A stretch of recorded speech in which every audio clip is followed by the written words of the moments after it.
Hello, this is my video response to the End of Year Tarot tag by Chanel Days. Her mid-year tarot tag from earlier this year was actually the very first YouTube video I ever published. So I'm looking forward to doing this one as a continuation to talking about more decks with you. And yeah, I've got a ton of stuff on my desk right now, so let's just jump into it. The first prompt is the deck you love using the most this year. I loved using all of my decks this year, but there was one that really stood out to me over the course of the year, and that was the Outgrow Yourself Tarot by Akta Spoman. This is an oracle in tarot. This is an independently produced deck that you can purchase directly from the artist's website, but it's very moderately priced for independently produced deck. These are the backs. I edged mine in yellow. I hesitated between black and yellow, but I'm so glad I went with the yellow. I love how it looks. Now, a particularity with this deck is that the suit names and numbers are not printed on the deck. All you have for the minor court is the Thoth keyword. I'm not terribly familiar with the Thoth. I have a Thoth deck, but I've never really studied it more than just occasional use. So that was not going to suffice for me. I did mod this deck by adding the number and the element of the suit. I just did that with a white Posca marker, like a paint marker, and I'm really happy with the way it turned out. It turned it into a very, very usable deck for me. The art style really speaks to me, but what speaks to me even more are these phrases at the top of the card. And this is what turns it into the oracle. I use this as a tarot, but with those oracle statements as a way to deepen my understanding of the tarot energies and archetypes. The phrases are really potent, sometimes pretty pokey, but always exactly what I need to hear in the moment. I go to this deck when I need to hear the truth. And this year I needed to hear the truth quite a bit. So I think that's why it was my most used deck of the year. But I really enjoyed using it. It just makes me feel some kind of way, and I absolutely love it. So the Outgrow Yourself Oracle and Tarot was the deck that I most loved using this year. And we'll go ahead and put everything back in its box as we go, because like I said, I've got a lot of stuff and it's going to get out of hand very quickly if I don't do that. Okay, prompt number 2, your most recent addition. And I'm so happy to say that this is actually a deck that I talked about in the mid-year tarot tag for the prompt. I think it was the deck you're most looking forward to getting before the end of the year or something like that. Well, I got it. It's the second edition of the Silver Acorn Tarot. I told this story in that other video, but just to quickly recap, I had wanted the first edition of this deck for several years, and it was one of those things where I kept putting it in my shopping cart and then removing it or just letting it hang out there. And anyway, I finally, earlier this year, decided that I was going to purchase, and I had it in my shopping cart. So these are the backs of the second edition. I'm convinced that these cards are edged. I think they're edged in kind of a pearl gray color. This does not look or feel like a raw card edge, but it's very subtle. Anyway, I had wanted this deck. Like I said, I was ready to click buy. It was in my cart, and when I went to purchase, I got the message that it was sold out, and I was so disappointed. I thought that I would never be able to get the deck, but luckily, the creator, Stephanie Bishema, she announced that she did have a second edition in the works. The cards are exactly the same. The backings are different. The box is different to, this was the original image on the first edition box, and the backings coordinated with this card instead of with the Fool, which I don't think we've seen yet. So yes, she thankfully released the second edition. I had my finger ready to click buy now as soon as it came out. I was following, oh, here's the Fool. So this is now the new image on the box. I purchased it right away. And I'm so thankful to finally have this deck. It does not disappoint. It's everything I was hoping it would be. I love it. I've only had it for a couple of months now because it did just come out in the beginning of the fourth quarter of the year, but I just know it's going to be a longtime favorite of mine, and I'm so thankful that I was finally able to get it. So this is my most recent addition, my most recent acquisition in my tarot collection. Again, let's put everything back. This is the second edition card. The artist's website, in case you're not familiar with her. She creates so many lovely little pieces of art, and I love it all. The Silver Acorn. Okay, prompt number 3. A deck that isn't your usual style, but you're vibing with it. Okay, I knew which one to choose automatically as soon as I heard the prompt.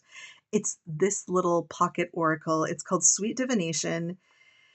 This was a total, how can I say that? Like a purchase that I made on the spot in the shop. That's not something I typically do with tarot. I almost always keep a wish list that I think about and revisit, and I try to purchase very consciously when it comes to my collections. And this might be one of the only decks in my entire collection that I did purchase without thinking about it before. I was not even familiar with this deck. Long story short, I was in a bookshop, and I was just sort of passing time waiting for someone else, and I saw that they had an esoteric section in the shop. I just looked and I saw this little oracle. There were only 3 little images on the back. I don't know the author. I don't know this series. So I got it. It was very inexpensive. I want to say it was, I want to say I didn't even spend 10 euros on it. Now, this is not my typical style because it's all pastel and pastries. It's not usually my jam. Also, I have to say, whoever made this artistic decision to edge this little pastel deck in a royal blue metallic gilding, it was a choice, and one that does not at all appear to have any logic. So I'm not sure what happened there. But this is a French language deck. Again, I purchased it locally, and that's typically what's available to me where I live. So I ended up really loving this deck, and it surprised me. It's, again, visually not typically my jam, but on each card there's the name of a pastry and then a really useful phrase. This is a great little deck for clarifying tarot. It also surprisingly goes with quite a few decks in my collection. I Like I said, this isn't usually a color scheme or an artistic style that I am drawn to, but uh, but it actually works really well. I've been super surprised. There's a fair number of cards in here too. I can't remember how many. 50. There are 50 cards on here. So, I mean, that's great. I like the size for using with tarot. It doesn't take up too much space if I'm doing a larger spread. I just I really like it. Again, so not my style, but a really useful little deck. And I'll tell you, the little book is surprisingly great as well. See, it's quite thick. Now, again, this is a French language deck, so, you know, it might not be great for everyone. But for this entry, for example, card 10, Crème Brûlée, so it has 2 pages and a little bit more with honestly a very well written little description with some clarification and ideas. Each one has um, a little motto or phrase at the end to focus on, and it's great. The author of this is Hada Jeribi, excuse me. It's illustrated by Sonia Cavallini. Again, I'm not familiar with the creator or the artist, but I was very pleasantly surprised. I don't even know why I bought it. Again, I don't typically buy things just like that without knowing anything about them or considering, that's not usually how I choose to spend my money. But yeah, I got really lucky with this one. I'd really recommend it if you're a French speaker, or maybe if you use. I know there are a lot of online translation apps and things like that that you can use now. So I think it would be possible if you're willing to do that. But otherwise, if you do speak French, this is an amazing little pocket deck, and I'd really recommend it. All right. Problem number 4, favorite deck pairing. Okay. My favorite deck pairing this year, it's a pairing that I didn't actually use a lot because I haven't used this tarot deck as much as I would like to. It's one that's on my list to continue using and to use a bit more in depth in 2026. But it's the Eldritch Overload Tarot and the Oracle of Pluto. Now, Eldritch Overload is by Weirdworks. Here, it's another independently produced deck. I didn't mention earlier the Silver Acorn is independently produced, and the Sweet Divination deck is mass-produced. The Oracle of Pluto is mass-produced, and it's written by Aubrey Hoodshell and illustrated by Rose Ides. I hope that I'm pronouncing that correctly. So let me show you. This is a purely aesthetic pairing, but one that I've really, really enjoyed. This is another deck that I edged in this kind of lavender mauve color. And the Oracle of Pluto, this is in the most annoying box. I've never seen anything like this before. It's by RP Studio. I don't have any other decks by them. So you have to take out the guidebook in order to slide out all of the cards. It's just really annoying and not super usable. I edged this deck as well in this teal blue that matches the backs. Okay, so these are the backs. Not necessarily an amazing match, but the Eldritch Overload is a cyberpunk deck. There's a lot of world building. It's a really cool deck. It also has an amazing guidebook. Now, this is one of those guidebooks. Let me set this down for a second. This is one of those guidebooks that you do have to purchase separately. The deck itself, if you just purchase the deck, you get a little white book, which is fine. There's sufficient information. You can use the deck just fine with this or without, because it is RWS based. But There's a lot of really cool world building in this deck. And that's why I highly suggest, if you're interested in the Eldritch Overload Tarot at all, and look at the hollow gilding on the deck too, I'd really suggest that you look into getting the book if you can. Each entry has a world building section at the top. It talks about where all of this is taking place, the characters you see, what's happening. There's a pretty well furnished, if you will, upright and reversal section. And then what I really like is at the bottom they have points of reflection. They're really well written, and they're the same for the minors as well. So you see the 6 of Potions, which is the 6 of Cups. It's the same setup. Yeah, so excellent, excellent guidebook. But that's not what this is about. So let me set this down.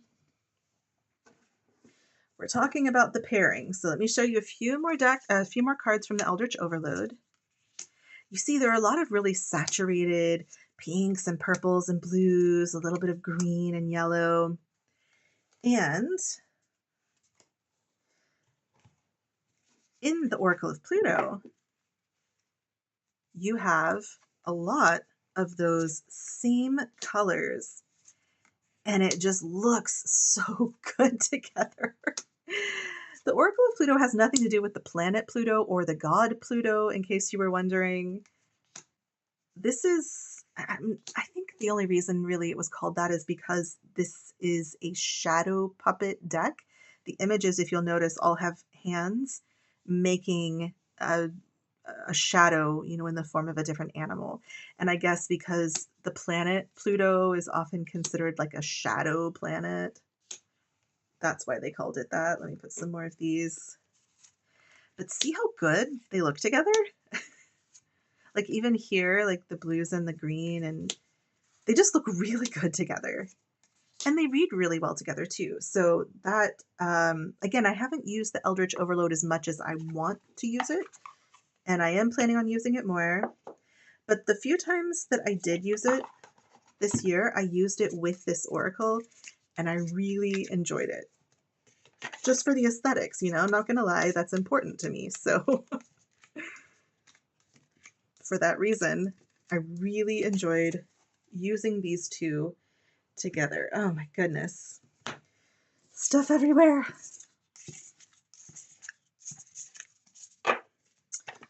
All right, so let's see. This goes in here. And then you'll get to see the super annoying box again. Like, why? Why would they do this? I keep thinking that I'm going to make a bag for it or something. I'm not usually a person who keeps my decks in bags or in other boxes. I like keeping them in their original packaging just for ease of storage. I keep my decks on a bookshelf. And also I just like looking and seeing all of the boxes. But this was a total fail packaging wise. On that same prompt of favorite deck pairing, I do want a kind of a special mention to this Oracle, the Prism Oracle by Nicole Pivorato. Again, I apologize if I'm not pronouncing all of these names correctly, but I want to make sure that their name does get said because it's important to mention the creators of these decks. This deck pairs with practically any tarot deck. It's kind of amazing. This is a mass market deck. It's really inexpensively priced, or it was when I purchased it. It's got a nice guidebook. We'll get into that in just a second. These are the backs. It has hollow edging. I don't know if the lighting, I'm next to a window and it's starting to get dark, but it's looking more golden than it does in full light, but it's really fun. This is just a super colorful deck with really great keywords. The colors are what make it, and also the very simple art, it's what makes it work so well with almost every single deck that I own. Surprisingly so sometimes. The keywords are really basic, easy to interpret, great for really quick clarification, but when you go into the guidebook, it's actually really great. It adds a lot of, I mean, a lot. It's just a paragraph per card, but it adds some ideas that, I mean, I when I use this deck, I almost always glance at the guidebook. Even if the word is super like fear or reflection, it seems pretty easy to just interpret that. And you can, and I do sometimes, but I really like opening the guidebook up and just seeing what's written in here because almost every time there's a little something extra that gets me thinking. So, such a great oracle, and it pairs with practically everything. It's rare that I run into a deck that does not work with this at all. It's a real workhouse of a deck in my collection. And special mention for deck pairing. This oracle and pretty much any tarot. All right, number 5. Oh, right. Okay, so divination accessories. Let me see. I have some, let me move some more things over. Okay, so divination accessories. I have a couple things that I want to show. The first thing is this little sticker book, the Wiser Tarot Card Sticker Book. This is based on the Wiser Tarot. So it's literally just a book of stickers. Each page is 78, well, I think it's 80 with 2 little additional stickers. 80 stickers on each page. It's just page after page of the Wiser Tarot, which is just the RWS in a different coloration. Why this is so cool is I use these little stickers for tarot journaling. Now you're going to get a sneak peek of my 2026 planner, my Hobonichi, because I started the December page. So this is what I do on the monthly spread. I pull a card a day. I take the sticker out of this book, and I usually have a couple that I keep in my little folder in the front, so I can just, pull them out, and then I replace them as I go along. Anyway, I pull a card. I'm using the Outgrow Yourself at the moment, so what I've been doing is just writing the phrase that's written on the card each day, and then I keep track of which cards I'm pulling, so at the end of the month I can look back and see, okay, how many times this month did I pull this card or this suit or whatever. It's just a fun way to keep track of it, but I love these little stickers. They're the perfect size for sticking in a journal or a calendar. So that is my first favorite tarot accessory from this year. I don't know when this came out. I purchased it for the first time this year, so I don't know if it's a new thing. It says 2023, and it's Red Wheel Wiser who produces this. Really well priced. I think I got it on sale for around, I want to say 10 euros, not much more than that if it was more than that. And just a really fun little accessory that makes tarot journaling uh, a little more visually interesting. The other thing I want to show as far as accessories, because part of this prompt was also deck modifications we could show. I don't do a ton of crazy modifications. I don't enjoy trimming decks. But I do love edging a deck. And I've already shown you a couple of decks so far that I've edged. So I want to talk about the 2 edging projects that I was most happy with this year. The first one was for the Iris Oracle, which these backs are some of my favorite backs. This is a runner-up for one of the prompts we'll talk about in a second about the most beautiful back. I love the backings of this card, and I edged them in that same color green. I was very, very pleased with how that turned out. And another deck that I edged that I was really pleased with this year was the Goddess of Love Tarot. I think I talked about this deck in the mid-year tarot tag also. Yeah, I believe I did. So this deck, I edged.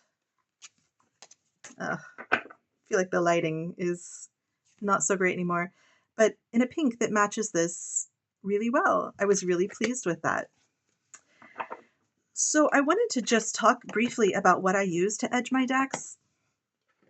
I know some people enjoy using Sharpie. I don't, just because of the smell.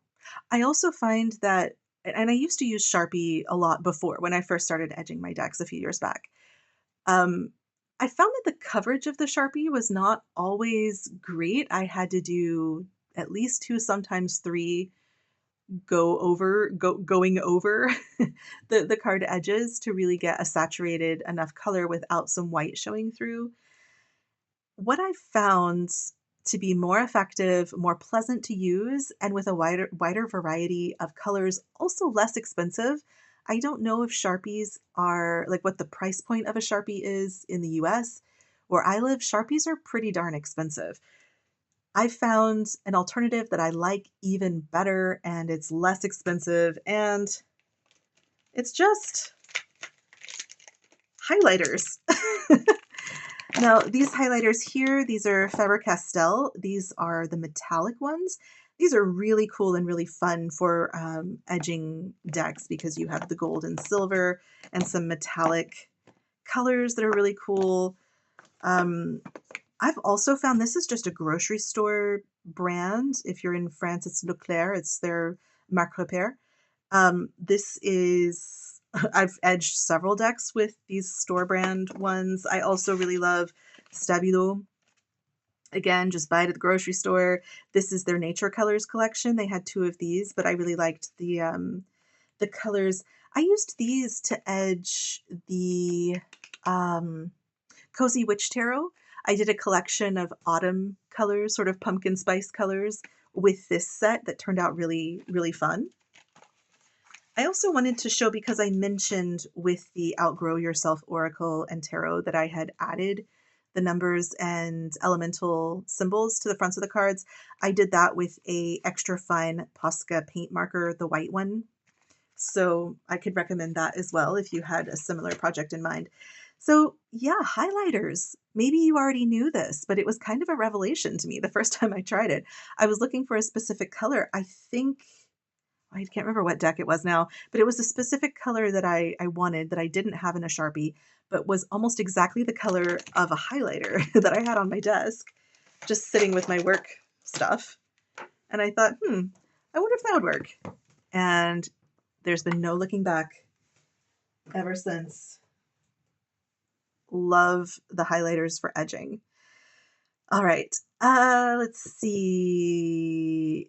Prompt number 6, a great card back. This is from the Peculiar Pathways Tarot by Lennox Reese. This card backing, oh my goodness. I did not edge these cards. They came in this Celadon green. This is the card backing. I love it. It's beautiful. I just love everything about it. I love the colors. I love the florals. Just love it. I'm sure you're already familiar probably with this deck, but just a few little cards to show you the vibe. It's funny because I don't really think that the backings necessarily match. Like they're coordinated with the cards, but the colors are not necessarily the same. But gosh, I love this card backing. So that is my favorite card backing. This is also a really wonderful tarot book, the guidebook that, again, you purchase separately. I really, really like this one and would very much recommend if you're looking. Actually, I think I heard recently that that deck is out of print, but there might be still some sellers who have it. Okay. Prompt number 7, a deck with a theme you like. I have to go with the Classic Horror Oracle by Riccardo Di Signo. Um, yeah, Discover Truth and Inspiration in the Dark, 50 cards, and a guidebook. This oracle deck is so fun. If you like horror films, you're going to love this. Even if you don't, and these are the backings, just how amazing is that? So amazing. This is one that I haven't edged and I've been wanting to. I just haven't decided what color I want to go with. I don't know, maybe that sort of rusty red. I can't decide. I don't think I want black. Anyway, I love the style of illustration, but this deck has really great keywords again, and it's very usable, even if you're not a fan of classic horror films. But if you are a fan, oh, here's Pet Cemetery. If you are a fan, it just makes it so much more fun when you get the references. It also very helpfully, I guess if you can say, in a very helpful way for those who don't automatically recognize the references. It does tell you what each of these cards, what each movie is. That's how can I say that? The movie that each card depicts, I guess, in the guidebook. This is a great little guidebook too. So the call, we saw that one right here from Scream. Obviously, I would wager most of you recognized that reference. Oh, maybe not. But it says the name of the movie and the director, a little phrase or a quote from the movie, a nice little write-up, and an upright and reversed. It's all you need. It's great. I love the theme. I'm a huge horror fan. Horror books and horror movies I love. And these colors go really well with a lot of decks as well. Because of the art style, it's not kitschy or super Halloween-y, for me, at least to my eye. So I use this year round. I got this last Halloween, not this year, but the year before. And I've been using it year round when I feel called to do so. So if anyone has an opinion on what color I should edge this, the colors aren't quite primary in the deck, but they're primary adjacent. And then with these backings, I don't know. It's hard to say. I'm just not, I haven't been able to come up with a decision. So if you have an idea or an opinion, please do let me know. I'm not crazy about this box, but at least the drawer is from the top and not from the bottom. I've had, what deck was it? I don't have it anymore. I think it was the Citadel Oracle. No, it wasn't that one. It was another deck with the same type of drawer situation, but the drawer was coming out of the bottom. And every time I took the deck off of the shelf, the drawer fell out and it was so annoying. This one does not do that. So just FYI, but another really affordable mass market deck. It's really fun and highly recommend. Let's see. So that was the deck with a theme that I like. And prompt number 8 is the most beautiful deck this year.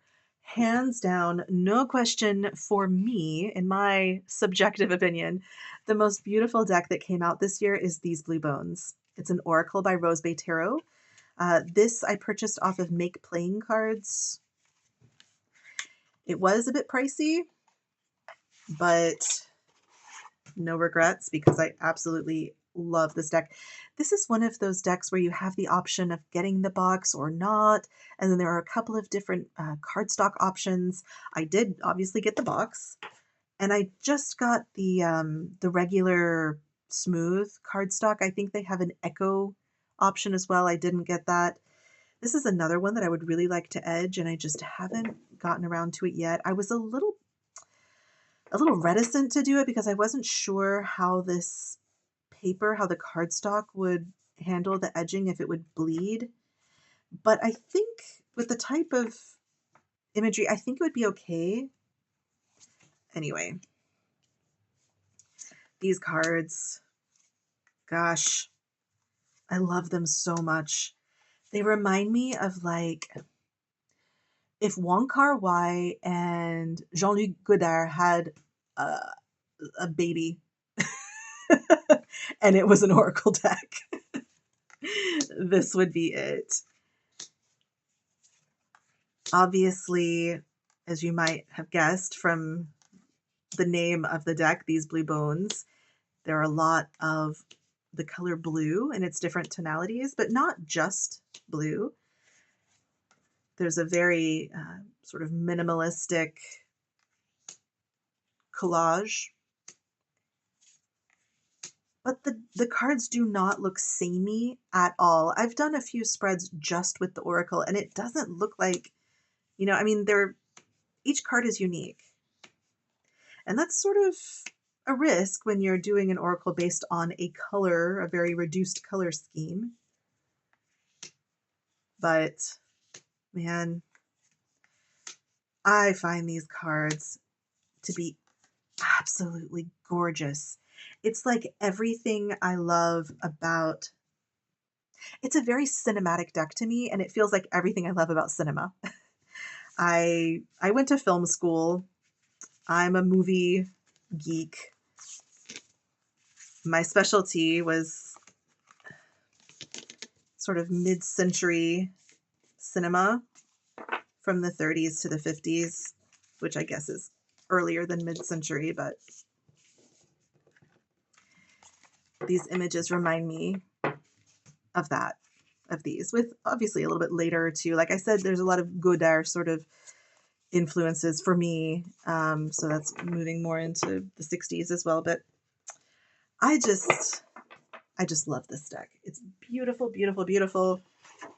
One of my very favorite decks of the year.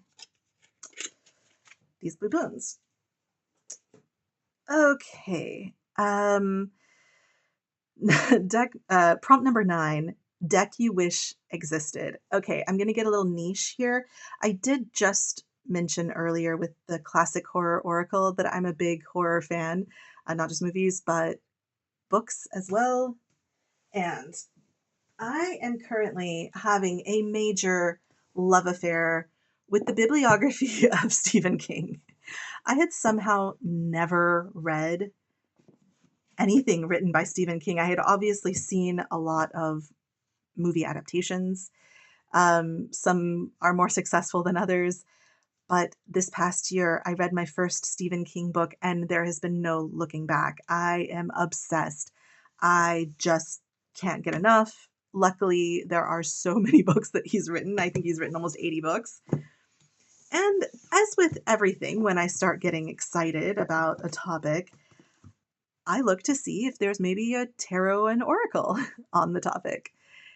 And I have been so surprised, really, really surprised that there doesn't seem to be a Stephen King tarot or oracle, like not even an unofficial one. Obviously, there's not an official one, but well, I mean, obviously, maybe not, but because Stephen King is still alive and kicking and writing, it would require getting his okay.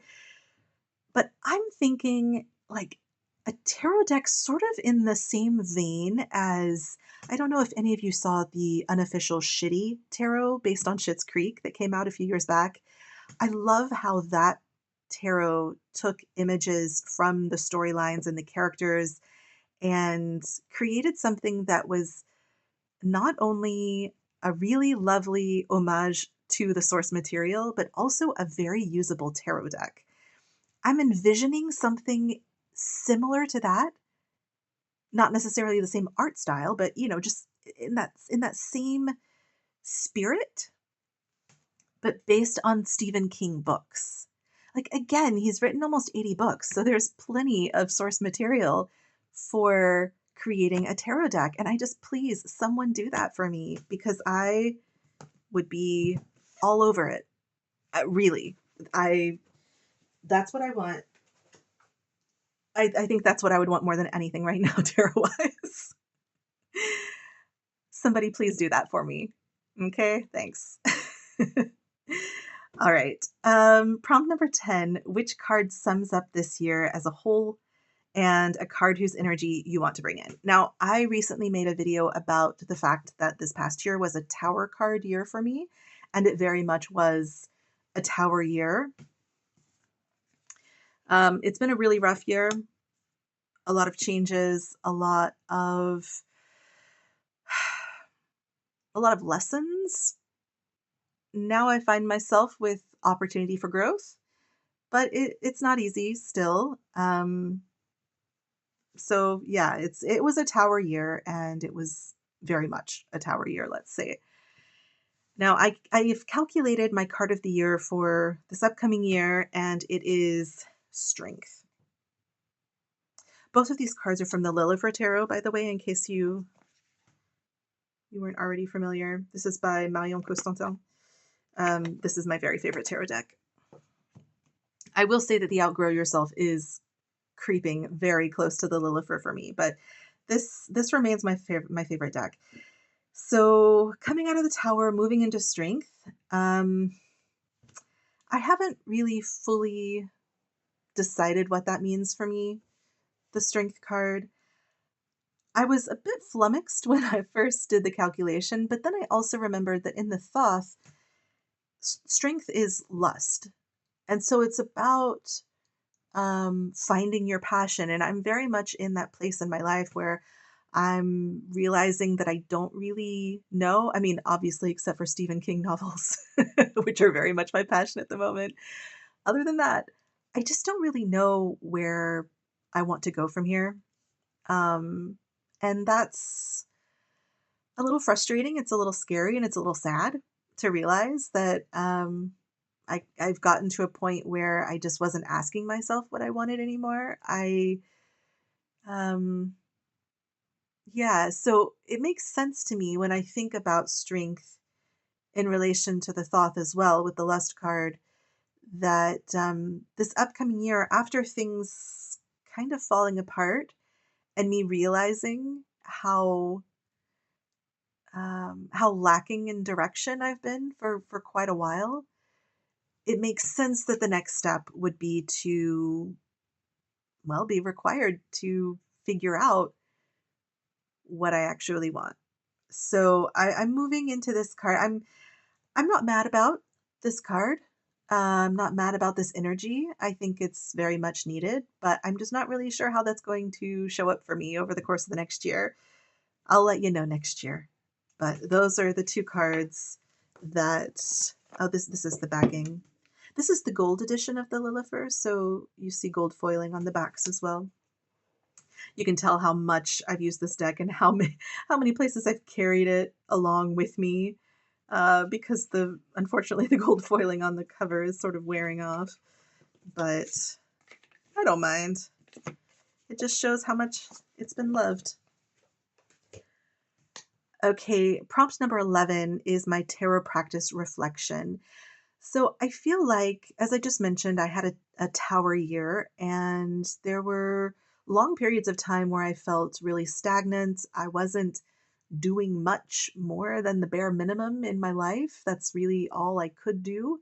I felt like there was a lot of instability in my life, and I was just really anxious and scared about where things might be heading. And um, one thing that did really help me was my tarot practice this year. Now, it wasn't always constant. There were some months where I was doing a lot more card work than other months.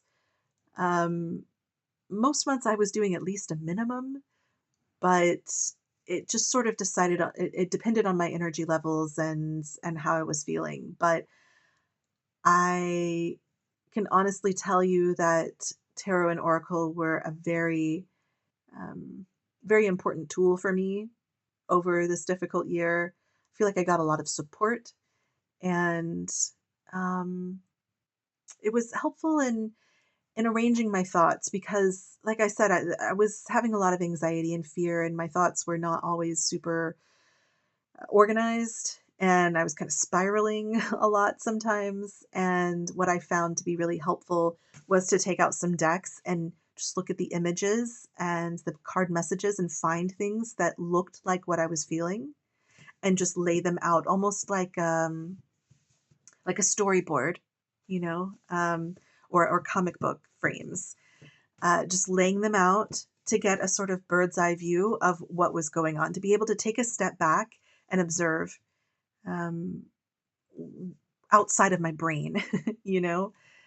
And I found that to be really helpful, even if I wasn't pulling a card, just looking at the cards and using them as visual representation of certain emotions, or thoughts, or events that were occurring. So that was another really interesting part of my practice that developed this year. That's not something that I had ever done previous to this year, and I sort of just stumbled upon it as I was sitting one day looking at my cards because I didn't have the energy to do anything else, and I was sort of escaping a bit in the art, and I had the idea of laying them out, and it's something that I've continued doing. I find it really useful for me. Sometimes I have a difficult time managing, not only managing my emotions, but identifying them. Sometimes it's difficult for me to identify them while I'm feeling them. I get really overwhelmed by my emotions, and having just some cards laid out that's like, okay, this looks like what it feels like. This reminds me of what happened. This is, and just lay them all out and look at them, and you know it helps me take a step back. So that was my tarot practice this year. Really, really grateful that I do have the cards, because again, it was a very useful tool for me this year, and it kind of helped keep me from completely spiraling in some moments, if I'm being completely honest. Prompt number 12 is to pull a card for the new year. All right. This feels a bit risky. What if I pull one I don't like? But we'll see. So I'm using the Animal Apothecary Oracle by Cara Elizabeth. This is a fun little deck. It's just a mass market deck. I kind of want to edge this one too. Maybe in one of these orange colors. That would be cool. This is just an animal-based deck. Some fun colors. Some good little keywords and phrases. So let's see. What card might we get for this year? I already know I'm going into a strength year, but maybe let's say, how can I frame this question? Maybe, what's something I need to keep in mind about harnessing the energy of the strength card in the year to come?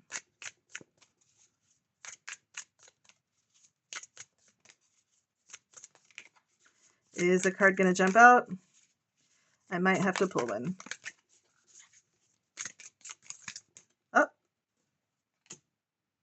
Oh, self-worth, self-love, self-value, and self-respect. Oh, wow. This is actually something I've been thinking a lot about recently. And rebuilding something after my tower year, learning to build something new that is more aligned with my actual needs and desires once I figure out what those are, and to not forget myself again, to put myself in a place of importance that's equal to everyone else around me. You know, my needs are not less important than anyone else's. And that's all about self-value, self-respect, and self-worth. Let me just glance really quickly in the book. I do feel like this is a journey I'm going on right now. This feels very appropriate. Let's see. I'm just skimming to see if there's anything that sticks out to me. Hmm. Now is the time to proactively train and direct the voice in your head to share messages that are uplifting, loving, and kind about yourself. This will take a lot of work and will most likely feel like you're lying to yourself if you have a habit of negative self talk. The key to making it honest and impactful is to not lie to yourself and say, I am gorgeous, when everything in you feels ugly. Instead, you say to the part that feels ugly, I love you, I feel this pain with you, and one day I will get us to the point where we feel our beauty, but for now, I am here with you or here for you. Well, that's really lovely. Pig's medicine asks you to accept that you will always struggle with some form of insecurity because you are human. True self worth isn't raging confidence. It is allowing yourself to be insecure and being there for yourself while you feel the pain of not feeling good enough. This act is the power that creates self worth.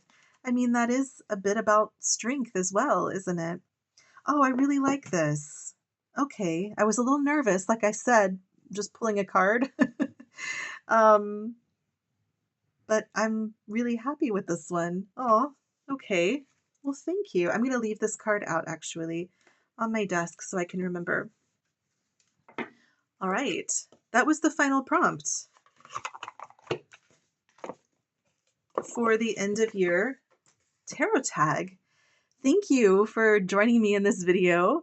If you're still here with me, I'd love to hear if you've used any of the decks that I showed, if you have any opinions about the color I should edge that other deck that I mentioned. Have you been using stickers or anything similar in your own tarot journaling? Are you obsessed with with Stephen King too? I'd love to hear from you. Let me know what you've been up to, and I look forward to watching everyone's VRs for this tag, just as I did for the mid-year tarot tag. So that's it. I will talk to you again sometime in the future. Until then, bye.